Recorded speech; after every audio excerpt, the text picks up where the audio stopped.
So today we're going to be defining what a function is. We've seen so many different functions over the past school year. We've looked at linear functions, exponential functions, quadratic functions, absolute value functions, and radical functions.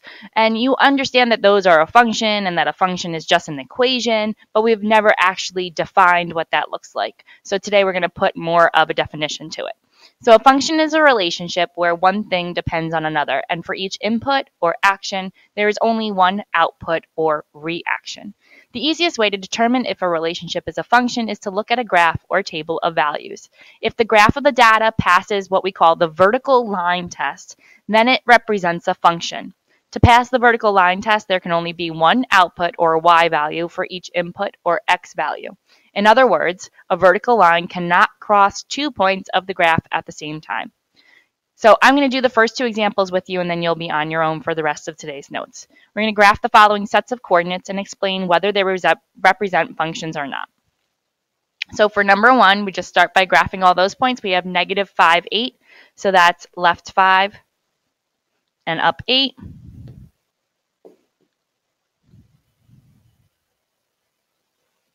All the way at the top. Then negative 3, 4, left 3, up 4.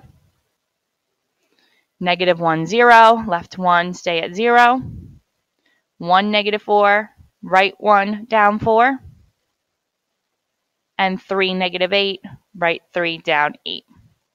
So in this case, you see something that looks like a linear function. Therefore, it is a function. If I were to draw a line, there would be no vertical line segments. Therefore, it passes what we call the vertical line test. So yes, this is a function.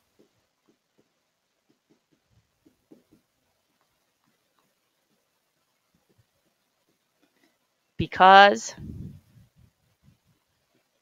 each input has only one output. And think about putting numbers into an equation. If you insert an x value into an equation, there's only a way to get one answer for that equation. You cannot put in one number and get out two answers, two outputs. If you did, you would have a vertical line in your equation, but that is impossible. Okay, second one, I will do the same way. I'm going to graph those points. We have negative 4, negative 2, so that's left 4 and down 2. Then negative 2, 0, left 2, stay at 0. Negative 2, 2, left 2, up 2. Negative 2, 4, left 2, up 4. And 0, 6, stay at 0, go up 6. So here you can clearly see that this does not pass what we call the vertical line test. These 3 points line up in a vertical line. So this is saying that I have an equation where I can input negative 2 and get out 3 answers. And that is impossible. There is no way for that to work. So no, this is not a function.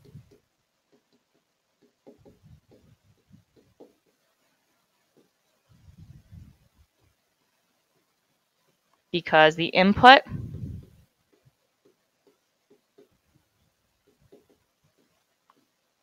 of negative 2 has more than one output.